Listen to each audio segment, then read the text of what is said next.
Hey everyone, welcome to the Pawareness podcast, and thanks for joining me. Be sure to rate, review, and subscribe on iTunes, Spotify, and YouTube, and also check us out at pawareness.org and on Instagram at pawareness_official.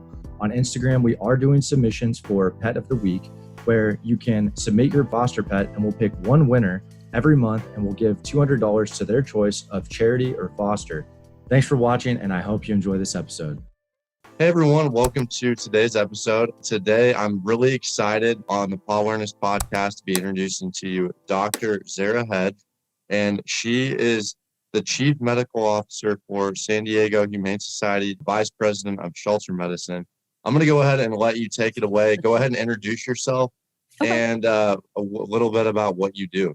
Sure. Great. Well, thanks so much for having me on. So I'm the Chief Medical Officer here at San Diego Humane Society, and I've been in this role for a little over a year and a half. What I do here at the organization is I oversee all of the medical departments. So that is roughly 120 people that are in our medical department across 5 different locations here in San Diego County. So we're a really large organization with 14 city contracts, and we've got 4 sheltering facilities and 1 wildlife facility as well. So we do a lot, we see it all, and I oversee all of that and help coordinate all of our protocols and build new programs and really work with all of our hospital directors at every location.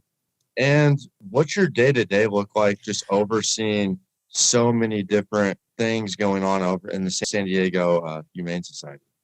Yeah, so I really love it because no day is the same. And for me, I love that variety. So, I mean, now that we've been in COVID times for a year, a lot of my day looks like Zoom meetings. But, you know, it is what it is. But before that, I would spend a lot of time traveling between all of our locations, meeting with the hospital directors. I still do all of that now, just primarily over Zoom, but I also we're building different programs, including community veterinary services. We're getting ready to launch our community cat program. So I get to be really involved in designing and developing and rolling out those programs, which to me is really exciting because those are areas that I'm really passionate in as well. I also help a little bit with the training of our veterinary students. We teach veterinary students, we've got veterinary interns, and we are about to have our very first veterinary resident start this summer, which is really exciting and something that's brand new for us as an organization. Wow. So when you're training veterinary students, right, are they already graduated then, or is it like an internship? What's that like? Yeah, so we train 4th-year veterinary students. So they're in their final year of veterinary school and they're doing clinic rotations. So we'll have them come. They mostly come to our largest campus and they train at our Pilar and Chuck Body Center for Shelter Medicine, which is a brand new facility hospital that we opened up 2 years ago. And they'll come through and spend 2 weeks to a month with us, and we'll train them in surgery and in shelter medicine. So they get to work one-on-one with all of our veterinarians and our team, and they get a lot of hands-on experience, which is really great for them and really helps them learn more about what shelter medicine is all about. So when they go out into the world, whatever they decide to do, they at least have that knowledge and understanding of shelter medicine. And so it's been a really great experience. And I think the team here really loves being able to work with them and train them and watch them grow and develop.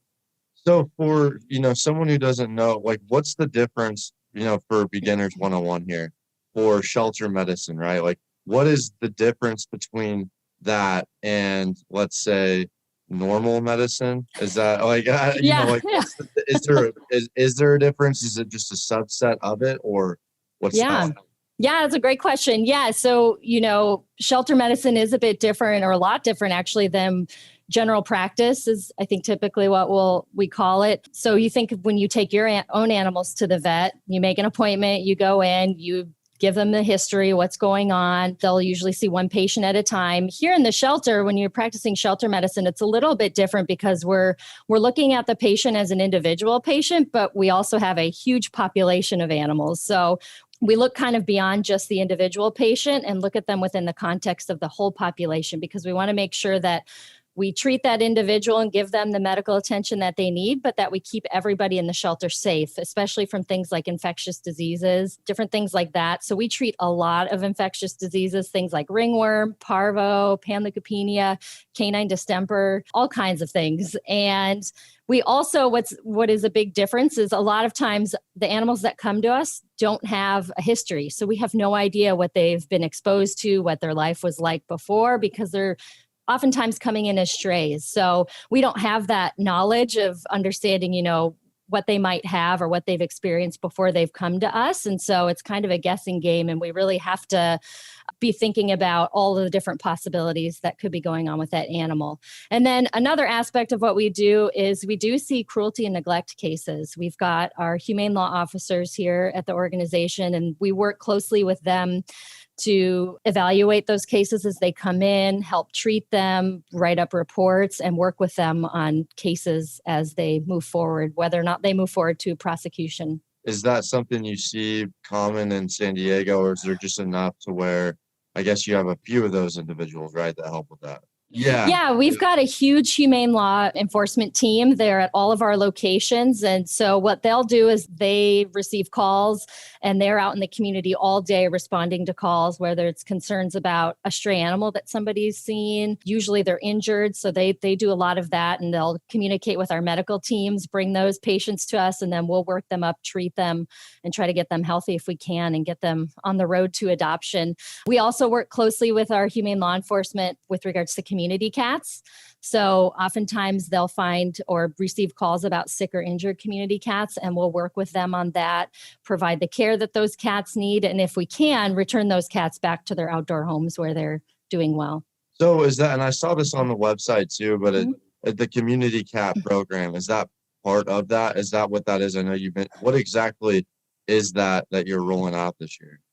Yeah, so we're really excited. This is something we've wanted to do forever. And, these programs exist all over the country. And I think, while we're very much ahead with some things, this is a program that we're a little bit behind on, and we're so excited to get it rolled out. So we have developed as a comprehensive program to address the community cat population here in San Diego, where we estimate there could be upwards of 300,000 community cats in San Diego County.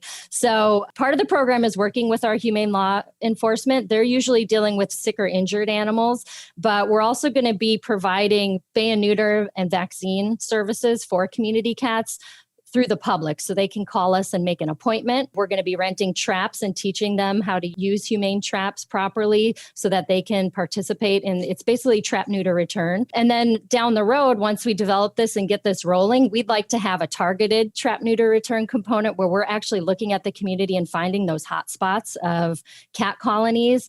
And our teams are going in and trapping those colonies and providing them the spay, neuter, vaccines, the ear tip, everything they need, so that hopefully over time we can stabilize these cat populations and make them healthier, because we know that they are much healthier once they've been spayed and neutered and vaccinated.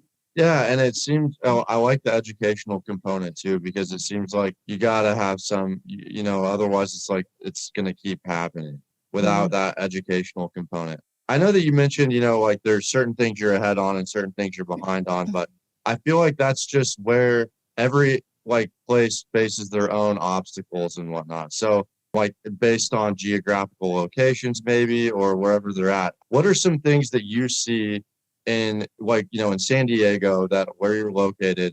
Is there anything that you may not see rather than in Maine or New York that you guys are facing that maybe they're not, right? I don't know if I asked that right. Yeah, I think, San Diego County is a really large county, and we span quite a large geographical area. I think where we're also unique is we're right up against the border of Mexico. So there's, a flow of animals between the borders, because they don't necessarily know there's a border if they're community cats, and people are bringing them back and forth. So, we do see a lot of animals that do come from Mexico, a lot of animals from here. I think in comparison to other parts of the country, we definitely see diseases that, you may not see in places like Maine, such as I think distemper is probably a big one. We see that quite frequently. And we're really fortunate that we've got the capability here at our Center for Shelter Medicine to be able to treat those cases, or a lot of those cases. So I think that's probably the biggest thing. And I think just the volume, there are some shelters, especially when you look at the Northeast, where they're constantly transporting animals from other places in the country because they don't have, the dog populations or things. They've really gotten those issues under control. I think with being up against Mexico and just being such a large county with a lot of people, we've still got lots of animals coming into our care. In fact, in a non-COVID time, we usually see about 40,000 animals a year come through our sheltering system. So one thing that we're really working on, and I think we've done a phenomenal job, is trying to develop ways to keep those animals in the homes that they're already in and do, what we call intake diversion, and try to keep those, keep those pets with the family. What do they need to help keep those animals? Maybe that's medical care or some behavior care. Maybe they need information on pet-friendly housing. So we've really developed all of these ways to assist them to keep those animals to the best of their ability and really avoid having to relinquish them to us if they can, because we know that that's the best place for that animal to be. So I think in that aspect, we're really at the cusp of trying to find new ways to keep animals healthy and happy in the homes that they've got, which is really exciting. And that's what it's all about, is just, getting these animals in the care that they need. And I know that, COVID's completely kind of turned things upside down, sometimes for better and things like this, sometimes for worse. How can people get help, right? If it's someone listening, whether, maybe in San Diego, they're in San Diego, how can they help right now with COVID kind of affecting things?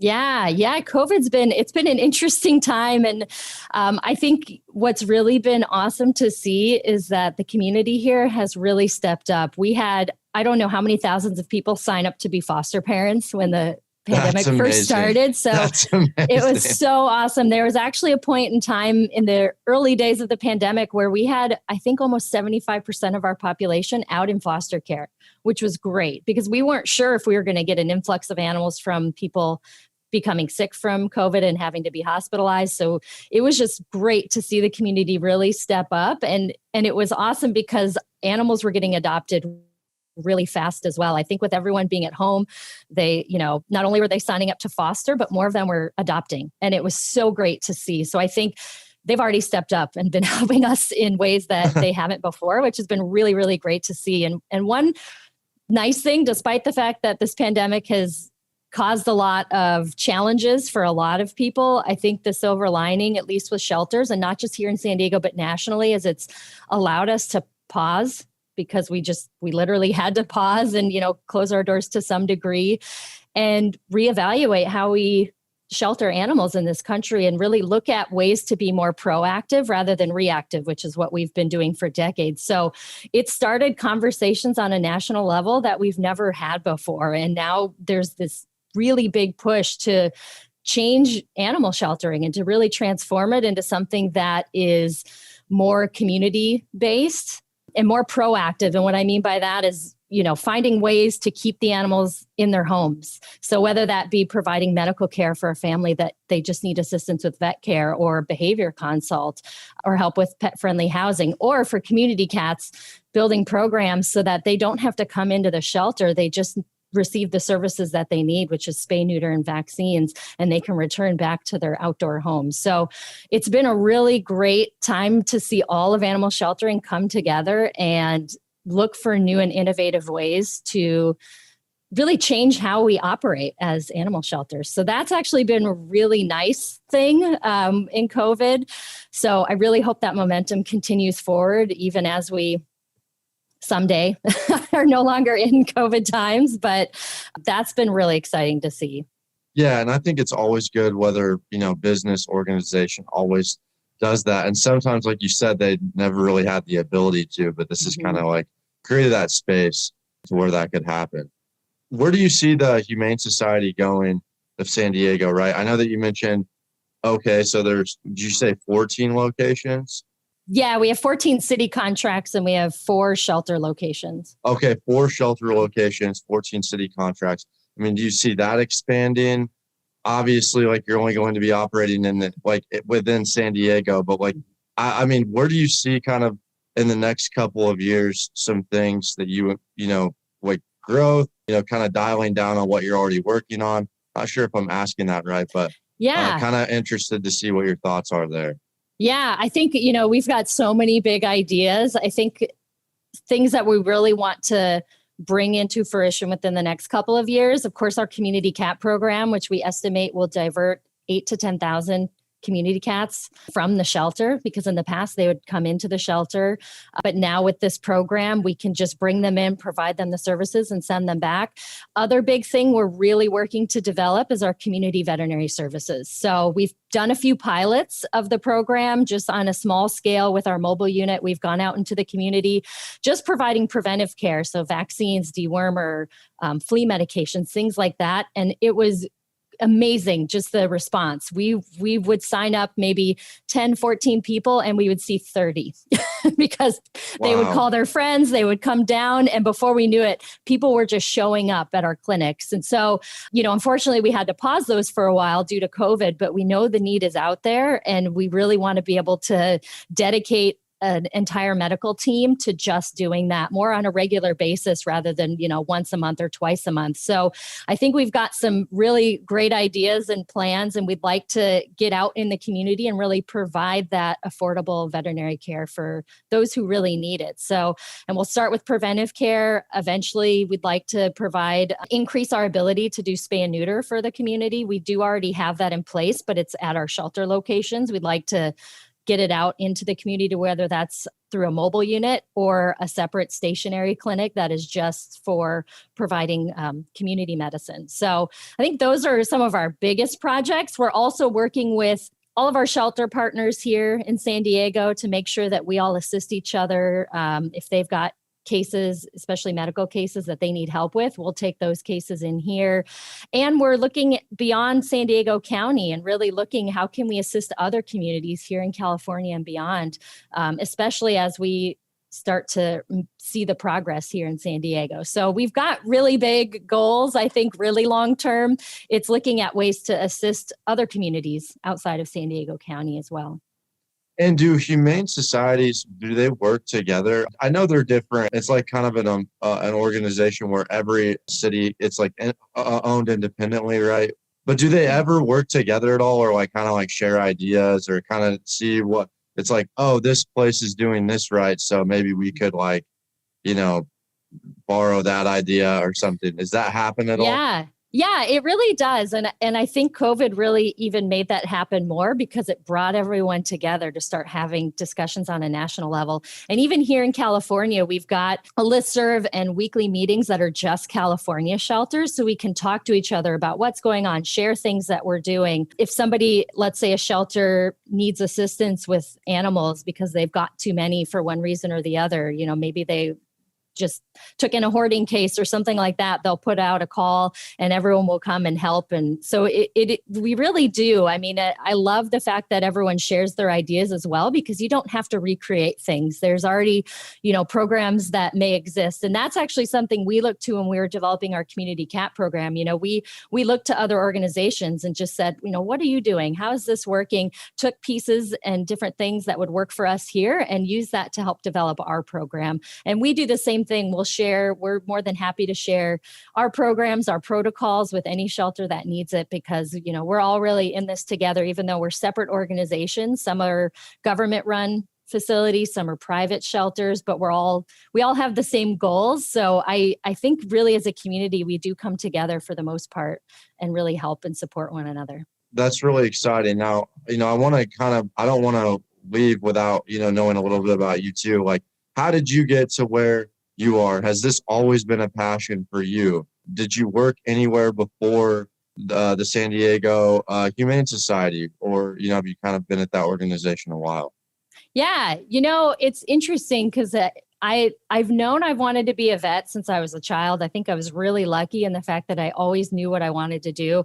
I don't know if I knew exactly I wanted to be a veterinarian, but I knew it was going to be something with animals. I grew up in the Midwest. I grew up with dogs. And then I started actually feeding all of the cats in our neighborhood. So looking back now, I'm like, oh, I totally was, trying to rescue community cats and take care of them and try to convince my parents to spay and neuter them. But of course, they would say those aren't our animals. And there were no spay and neuter services at the time.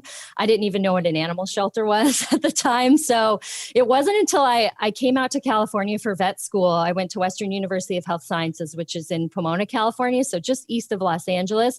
That's when I really started dive into shelter medicine and learn that was a thing. And as soon as I did, I knew that was the path for me. I absolutely loved it.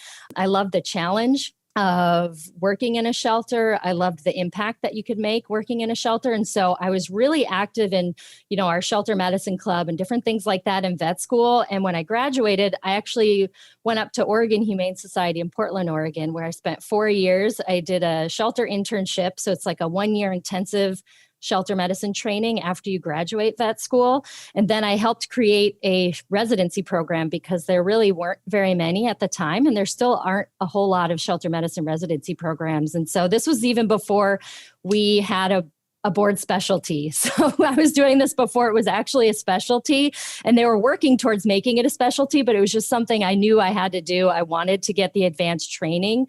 I really wanted to, become a leader and master some of these shelter medicine concepts and ideas. And so I helped them develop the residency, and then I was their first resident. So I spent 3 more years at Oregon Humane Society, and I volunteered with, the PAW team, which was an organization that provided free medical care for those experiencing homelessness and low income. I spent a lot of time volunteering for Feral Cat Coalition of Oregon, just trying to get my hands on any experience I could. After I finished that, I did come down to San Diego, and I worked as a staff veterinarian here at San Diego Humane Society for about 2 years.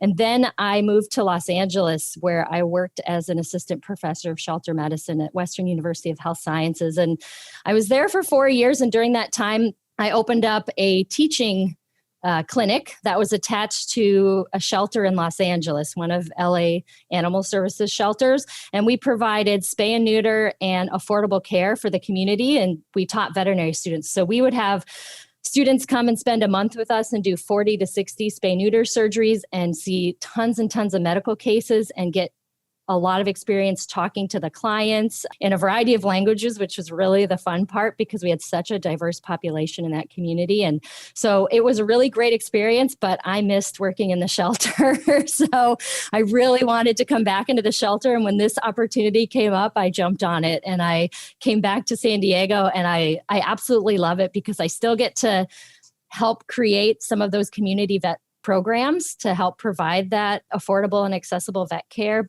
But I get to work in the shelter and do all of the fun shelter things, creating protocols, community cat program, which I keep mentioning just because it's something I've always been very passionate about. And I'm so excited to get to play a role in that. And then just working with this amazing team. We've got a phenomenal medical team, and just this whole organization is just such a great place to work, and to, they're very open and into creating new programs and really trying to be leaders in the shelter world. And, they're always pushing us to let's do more, which I really love. It's always really exciting talking with people and companies and independent organizations that are really passionate about what they're doing. And just that passion leads to, never ending curiosity, where it's just like, you're always wanting to learn, like, it just makes you the best. Yeah, you can't beat that. Yeah. Now, if someone wants to get in contact with the San Diego Humane Society, and they just want to, make a difference too, what's the best way to do that? Who can they reach out to? What social medias are you guys on? Stuff like that. Yeah. So if they want to look for ways that they can help us as an organization, you can go to our website, and we've got a section on volunteering. And that could be things like signing up to be a foster parent, volunteering actually in our shelters. You can actually sign up to volunteer on our wildlife side if that's something that you're really interested and passionate about. We've got satellite rehabbers for wildlife as well. So we have a lot of different opportunities for volunteer help. You can also, through the website, I believe we list any, what donations or anything that we might benefit from. I know we're having a baby shower soon, which is to celebrate the start of baby season for wildlife and also kitten season, which doesn't really end here, but it slows down a bit. So that's a really unique event where they'll have celebrations. I believe it'll be virtual this year, and people can donate things to help those programs in particular.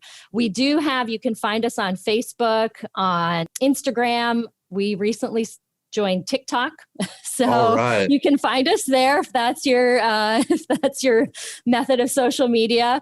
And we also really recently, our communications department is phenomenal. They just started a series called Animal People, and it's basically where they focus or highlight somebody in the community and that works with animals or has some animal passion or story, and they interview them and write these really touching posts and share it on all the social media. So I believe our first one just came out. It's kind of like Humans of New York. I don't know if you've ever seen that one. Yeah. So I think they're trying, and it's so nice. I love it. So that's something cool. new that we're doing. I'm really excited about, but you can see it. I'm sure it's also on TikTok. I don't have TikTok.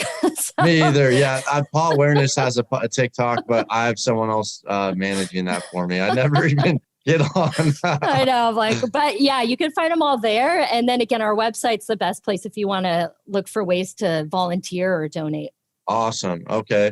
Yeah, no, and whatever you're listening to right now, there will be links in the description below, whatever medium you're on. So, okay, Dr. Zarah Hedge, seriously, I feel like you're a wealth of information. I could just ask questions. I could just keep going. I want to thank you so much for coming on. I learned a lot, and it's been a pleasure talking with you.